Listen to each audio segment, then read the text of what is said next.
Hello guys, today in this tutorial we will be discussing about JavaScript closures, a very important concept whenever you are applying for any sort of developer jobs related to JavaScript. Then this question will be asked definitely inside your JavaScript interview. So what is JavaScript closures? So we will be discussing about this topic in detail in this tutorial. So we will be taking a complete example, code example, and we will understand the result. So as you can see here, we have the simple HTML file here. So let me change the title to JavaScript closure crash course.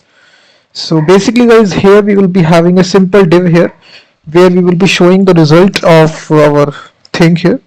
So we will simply say here div result. So here we will be showing the result. So simply here inside our closure.js we have nothing, so we are starting from scratch. So guys, you can see that first of all I will get the reference of the result element. So document.get element by id result. So as you can see that we have given this id of result here and we are fetching it inside the JavaScript. So the very first thing guys, we will understand that what is closure, what is JavaScript closure. So for understanding this topic guys, we need to first of all start from scratch, and let's suppose why we need closures at the first place. So let's suppose we take a very simple example. We declare a global variable called as counter. Counter is equal to 0. And now guys, what we know about global variables in JavaScript, that they can be accessible from each and every part of the code. So let's suppose you declare a function, let's suppose add, and basically you make this function. So basically this is a function level scope. This is function level scope.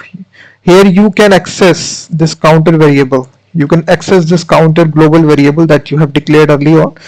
So this is a global variable. You can see that this is a global variable. It is accessible in each and every function that you define inside your application. So this is one such local function out there. So what we will do right here inside this, we will increment the value of counter by 1. So we will say counter is equal to counter plus 1. So we are incrementing this value guys. You can see that counter is equal to counter plus 1. So what happens now guys, if I now call this function, and basically we also need to return counter from here. So we will simply return counter. So then what we will do is that we will simply say here result dot inner HTML. That's it. So we will be displaying the counter value. So you will see that guys, if I refresh it, what will happen here? Let me inspect element and let me just open with live server.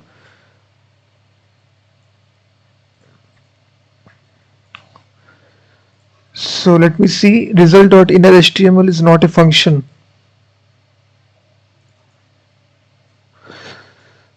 Let me see. Sorry, we need to give it an ID. You can see we have given this ID of result here to this element. So we are getting it by the ID. So sorry, it is not a function, it's basically a property. Result.inner HTML will be equal to this one. So what it will do guys, it will print out the value of counter. So you will see that the value of counter is 1. So basically you can now see guys, the value of counter is 1. So what we can also do guys here inside this, we can target this the value of counter is, and then we can simply say here, so instead of inner HTML we can simply say here append. So you will see that the value of counter is, so we can display just the value of counter guys. So in this case the value of counter is 1. We can simply say here inner HTML. So you will see that the value of counter, you can see that guys, the value of counter is 1, because we are declaring this global variable right here, and we are calling this local function which is manipulating this value. It is incrementing it by 1 and it is returning this counter variable. And it is executed once, so that's why it was incremented from 0 to 1. So let's suppose if I call this for the second time,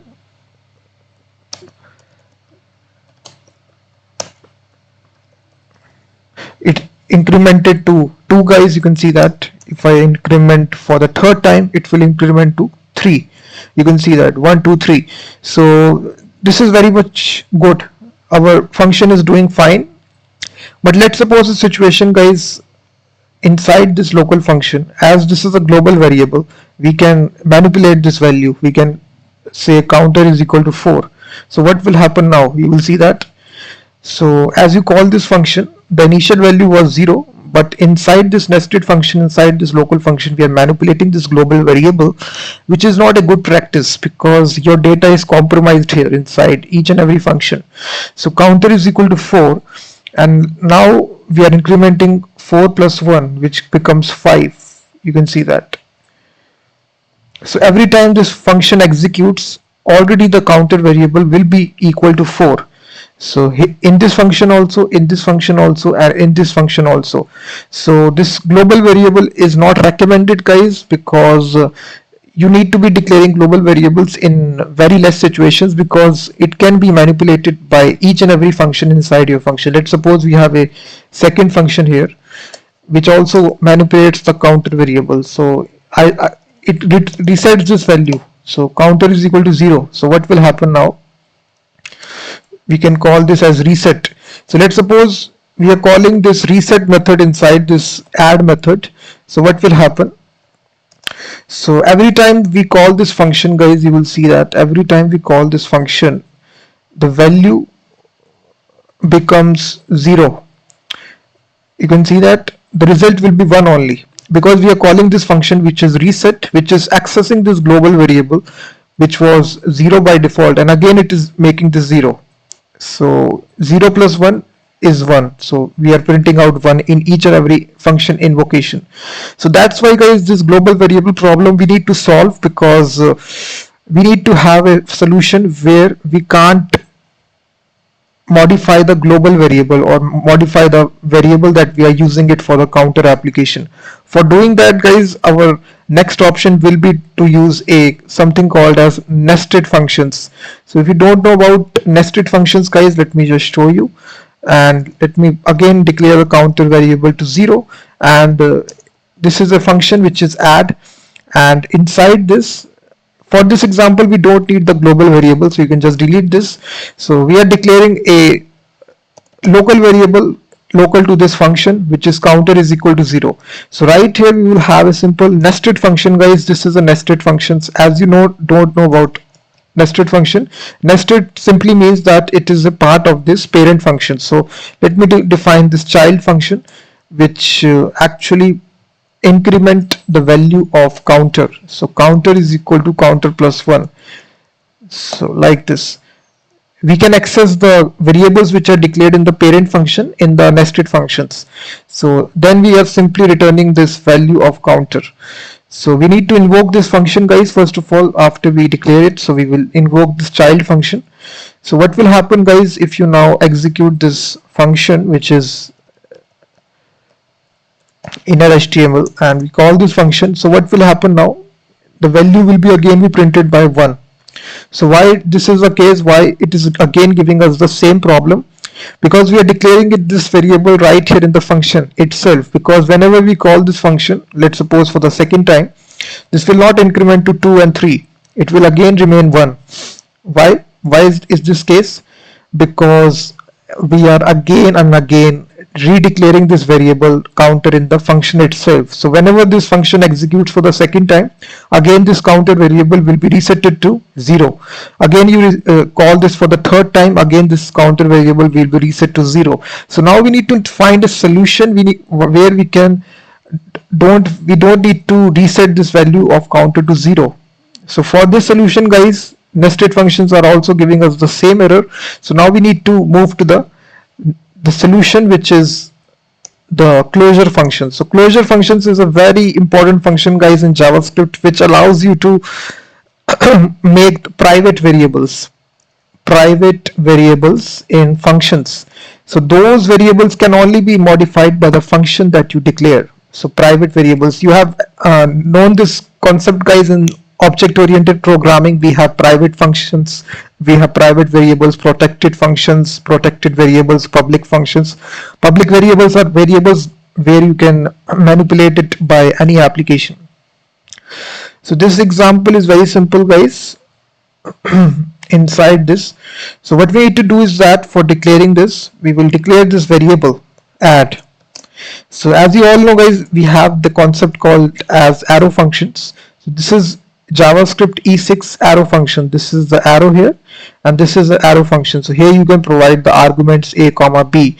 So similarly, we will use the same concept and we will assign the function to a variable. So this function will be pretty special function, which is it will automatically execute whenever you load the page. So this is a function, you can see that it is automatically executed. So here we will declare our private variable, guys. So this is our private variable, private counter variable. So right here we will declare it at the very top. So counter is equal to 0. So we have declared this for the very first time, and then we will define the function body. So the very thing about closures, guys, we are storing the function inside a variable. So here we will return a function. We can also return functions as well. We can return variables, functions, objects, arrays. You can return any data type. So instead we will return a function, guys. You can see that this is a closure function, and basically here we will increment the counter by 1, counter plus 1, and then we will return the counter variable like this. So this is a closure function body, guys. We are manipulating this private variable that you have declared right here. Counter is equal to 0, and then we are returning it. So let's suppose we declared it. Now let's see the magic.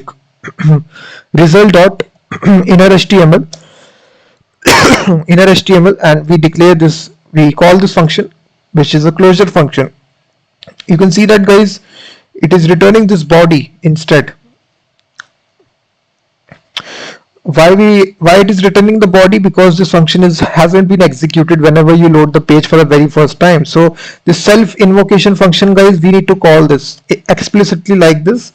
So whenever you load this application for the very first time, it will basically store all this information inside this add variable. This will now become a function right here. So this has a private variable, counter is equal to 0. So whenever you call this function, it executes this body of this function. So first of all, it increments the counter variable by 1. So it becomes, the value of counter becomes 0 plus 1. So it becomes 1. So we are returning the value of counter. So now it becomes 1.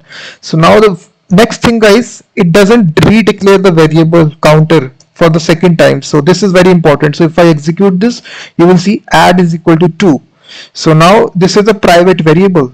We are not redeclaring this variable. This can only be modified using this function. This is the main beauty of this closure function. Closure functions are nothing but they are the special functions which are declared for the very first time, and they are stored inside a variable. And it contains a concept called as private variables, which can only be modified by the function which is closure. So you can't be accessing this counter variable from outside. So let's suppose you want to access this variable called as counter. It will give you this error. You can't access it because it is declared it inside this closure function body. If you try to execute this, if you see inside the console, counter is not defined. So this function is only accessible to this closure function that you have defined. It has a function level scope. It can only be modified using this function that you have defined. So if I execute this for the third time, so what will happen? The value will become from 2 to 3. You will see 2 to 3.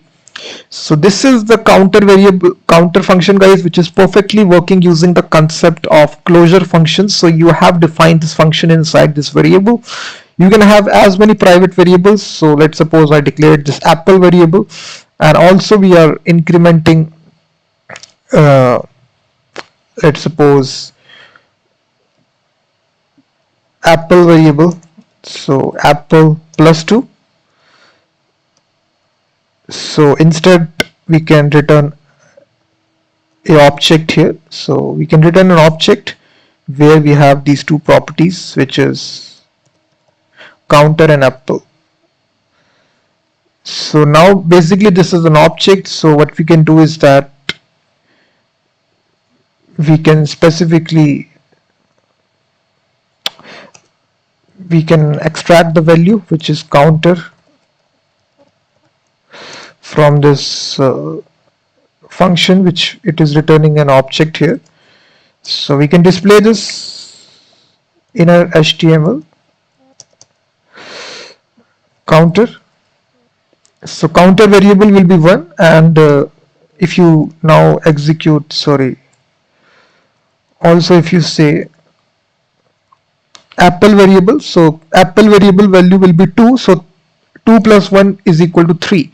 So in this case, guys, you can see that how easy it is. Closure functions, you can declare as many private variables as you want inside your JavaScript, and it can only be modified by the function that you define. So this is the very advantage of using closure functions. So I think that you have got the concept of closure functions. If you have faced any sort of problem, you can ask in the comment section. So I will definitely reply to all the questions, and thanks very much for watching this video.